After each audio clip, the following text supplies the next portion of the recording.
I was very magnetically attracted to people who were more avoidant.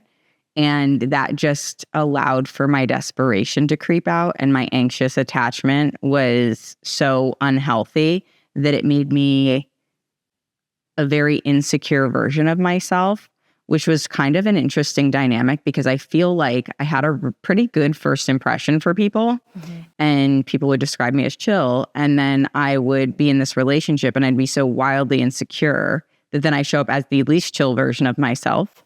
Not only am I kind of desperate and like that ick factor sort of reeking off of me, but I also never felt like I had full trust in anyone because I could feel those people pulling away from me. So if you weren't the one that introduced me to attachment styles, it was something that we talked about very early on.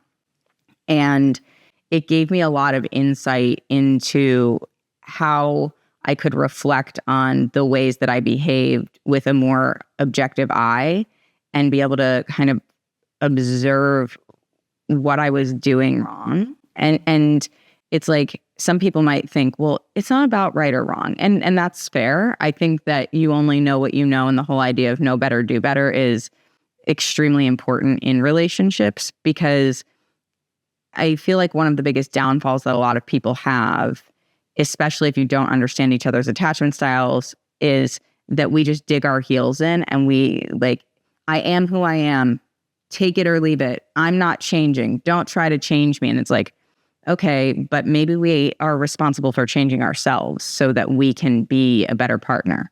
I think there's a fine line with that. And that's important too, because a really essential part of a relationship is not trying to change the other person, not dating someone for their potential, like you have mentioned before, that you've done, and dating for them, taking them for who they are, loving them for who they are as they are.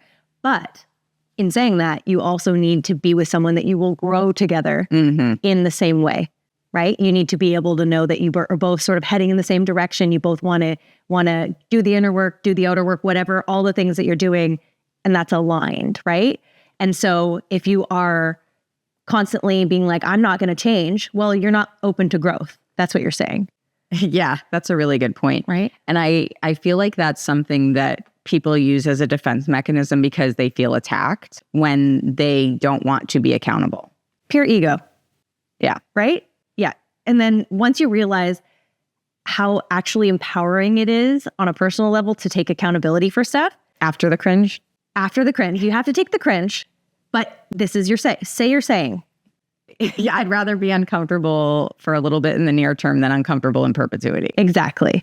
Gang, thanks so much for joining us for this conversation with Nick and Nick. There will be many more to come, and if you want to get notified when that happens, go ahead and subscribe. Don't forget to give it a like. It always helps with the algorithm and raising more awareness about the show and the content we're creating for people like you who want to break cycles and find a sense of community among people who are really on a holistic personal growth journey. So again, go ahead and subscribe, give this a like, and if you want to come around and check out more of our content, you can find us on all the socials.